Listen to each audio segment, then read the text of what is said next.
AIBN Bharat और मैं हूं आपके साथ योगेश पांडे। बीते दिनों से राज्य के ज्यादातर जिलों में मुंबई, दिल्ली व अन्य प्रांतों से लौटने वाले श्रमिक कोरोना पॉजिटिव मिल रहे हैं।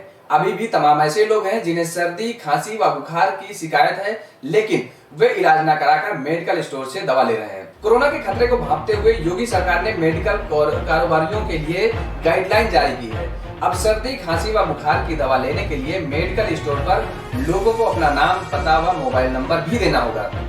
वहीं दवा व्यवसायी हर दिन इसकी डिटेल स्वास्थ्य विभाग को अपडेट कराएंगे।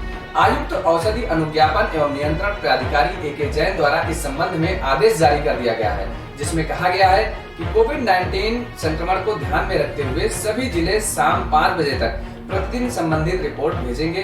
बुखार, खांसी तथा जुकाम से मिलते जुलते लक्षणों के आधार पर दुकानों से सीधे दवा खरीदने वालों के नाम, फोन नंबर तथा पते का ब्यौरा चिकित्सा, स्वास्थ्य एवं परिवार कल्याण विभाग के ई-लिंक पर भेजना होगा। खबर यूपी के गोंडा जिले से है, जहां बेसिक शिक्षा विभाग ने फर्जी मार्कशीट लगाकर नौकरी कर रहे 3 शिक्षकों को बर्खास्त कर दिया गया है। इन शिक्षकों ने बेसिक शिक्षा विभाग के परिषदीय स्कूलों में सहायक अध्यापक की नौकरी पाने के लिए आगरा के डॉक्टर भीमराव अंबेडकर यूनिवर्सिटी के नाम की टेम्पर्ड मार्कशीट लगाई थी, जो जांच के दौरान फर्जी पाई गई थी। बर्खास्त किए गए शिक्षकों के खिलाफ FIR दर्ज करा दी गई है और वेतन की रिकवरी के आदेश भी दे दिए गए हैं। आपको बता दें कि बर्खास्त किए गए शिक्षक गोंडा जिले के बेलसर, मनकापुर व छपिया ब्लॉक के प्राथमिक स्कूलों में तैनात थे और पिछले वर्ष ही उनकी बर्खास्तगी की गई थी, लेकिन बर्खास्तगी के बाद ये सभी हाईकोर्ट चले गए थे, जिस पर हाईकोर्ट ने बर्खास्तगी पर रोक लगा दी थी। अब हाईकोर्ट ने मामले को निस्तारण करते हुए इनकी बर्खास्तगी पर सही ठहराया है, जिसके बाद शासन ने इनके शिक्षकों को बर्खास्त किए जाने के निर्देश दिए हैं। अब तक तो कुल मिला के हमारे यहाँ जनपद में 47 लोग जो बर्खास्त हो चुके हैं। जो अभी मैं कल बर्खास्ती किया हूँ उसमें 3 शिक्षक हैं, सुरजीत सिंह, ज्ञानेंद्र सिंह बोगेला और रंजीत सिंह। इन तीनों की सेवाएं समाप्त की गई हैं, क्योंकि ये टेम्पर्ड और फर्जी मार्कशीट के तहत नौकरी कर रहे थे। और कोर्ट ये लोग गए हुए थे जिनके अंतरिम आदेश में नौकरी कर रहे थे, किंतु 29 अप्रैल को कोर्ट का फाइनल आदेश आ चुका, जिसमें इनको फर्जी पाया गया है। उसी के तहत कार्रवाई करते हुए FIR दर्ज कराते हुए इनकी सेवाएं समाप्त की गई हैं। अब भविष्य में इनके खिलाफ रिकवरी की भी कार्रवाई की जाएगी। उत्तर प्रदेश में कोरोना वायरस के बाद लॉकडाउन की वजह से संकट के दौर से गुजर रहे उद्योगों को पटरी पर लाने के लिए योगी सरकार ने ठोस कदम उठाया है। दरअसल राज्य सरकार अब हर पटरी दुकानदार को शर्तों के आधार पर 10,000 रुपया लोन देगी, जिससे कि वह अपना व्यवसाय फिर से शुरू कर आत्मनिर्भर बन सके। मुख्यमंत्री योगी आदित्यनाथ ने आज टीम 11 के साथ कोरोना वायरस संक्रमण की समीक्षा करने के साथ ही आगे की योजना तैयार की। इस दौरान उन्होंने हर विभाग को काम में तेजी लाने के निर्देश भी दिए और इस मौके पर उन्होंने कहा कि सबके सुरक्षित वापसी की व्यवस्था में सरकार हर संभव व्यवस्था कर रही है। गुरुवार को 70 ट्रेनें देश के विभिन्न क्षेत्रों से प्रवासी कामगारों व श्रमिकों को लेकर उत्तर प्रदेश पहुंची हैं और आज भी 50 से अधिक ट्रेन उत्तर प्रदेश पहुंचेंगी। फेरी नीति से आच्छादित होने वाला ठेला, खोमचा, रेहड़ी, पटरी व्यवसायी जिस पे मार पड़ी है, ये डेली कमाने वाला वर्ग है। हम लोगों ने उत्तर प्रदेश में पहले ही इन सब को आच्छादित करके खाद्यान्न के साथ साथ इन्हें भरण पोषण भत्ता देने की व्यवस्था की और मैं आभारी हूँ कि आज इन सबको इस पैकेज के दायरे में ला करके इन्हें 10,000 रुपये तक का लोन देने की, आसान किस्तों में लोन देने की व्यवस्था इस पैकेज में देने का कार्य हुआ है। देश का लगभग 4 करोड़ यह ठेला और पटरी व्यवसायी इससे लाभान्वित होगा और कोरोना संकट के उभरने के साथ ही उसे अपना व्यवसाय तेजी के साथ आगे बढ़ाने में मदद मिलेगी। हमीरपुर जिले में एक और कोरोना पॉजिटिव मरीज मिलने से हड़कंप मच गया है। जिला प्रशासन और स्वास्थ्य विभाग की टीमों ने मरीज के गांव को सील कर उसके परिजनों को क्वारंटाइन, साथ ही घरों गलियों को सैनिटाइज करने का भी काम किया गया।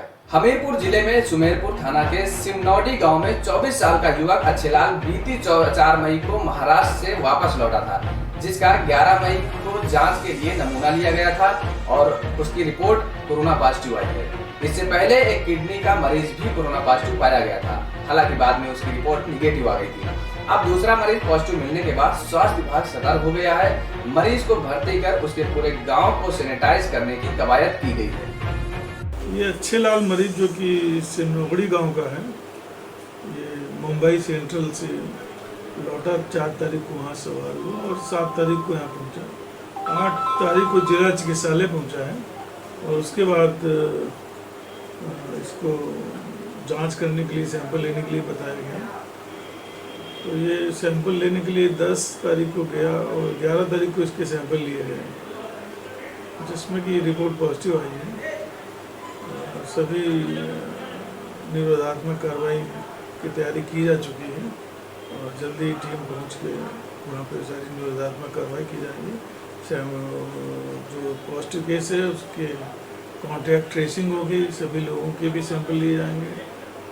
साथ में जो भी कंटेनमेंट प्लान के तहत कार्रवाइयाँ होनी है पुलिस विभाग द्वारा, प्रशासन द्वारा, वो सारी उस पूरे संपूर्ण गांव की होगी और उसमें सभी तरीके के प्रवेश निबंधित कर दिए जाएंगे।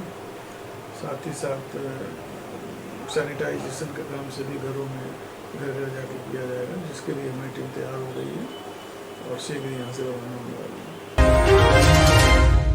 जनपद कानपुर देहात में 2 कोरोना पॉजिटिव मरीज मिलने से अब जनपद में कोरोना पॉजिटिव मरीजों की संख्या 6 हो चुकी है, जिसमें एक मरीज की मौत हो गई है तो दूसरा ठीक होकर घर जा चुका है। लेकिन आज फिर 2 मरीजों के मिलने से प्रशासन में हड़कंप मच गया है। मरीजों के मिलने के बाद आनन फानन में प्रशासनिक अधिकारी गांव पहुंचे और गांव को पूरी तरह से सील कर दिया गया।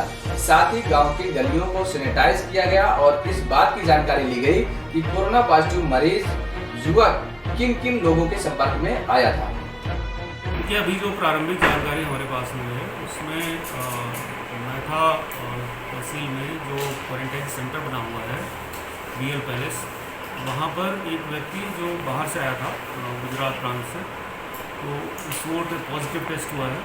और इसके अलावा एक जगम्मनपुर धीर एक जगह है, तो वहाँ पर भी एक लेबर बाहर से आया था जिसके पॉजिटिव होने की सूचना प्राप्त हुई है। तो दोनों ही जगहों पर जैसे जो ग्रामीण क्षेत्र से जो सूचना मिली है वहाँ पर उस एरिया को पूरा उसको कंटेन करने का, सील करने का, जो क्लोज कॉन्टैक्ट ट्रेसिंग उसको सैनिटाइज करने का, वो सब कार्रवाई चल रही है।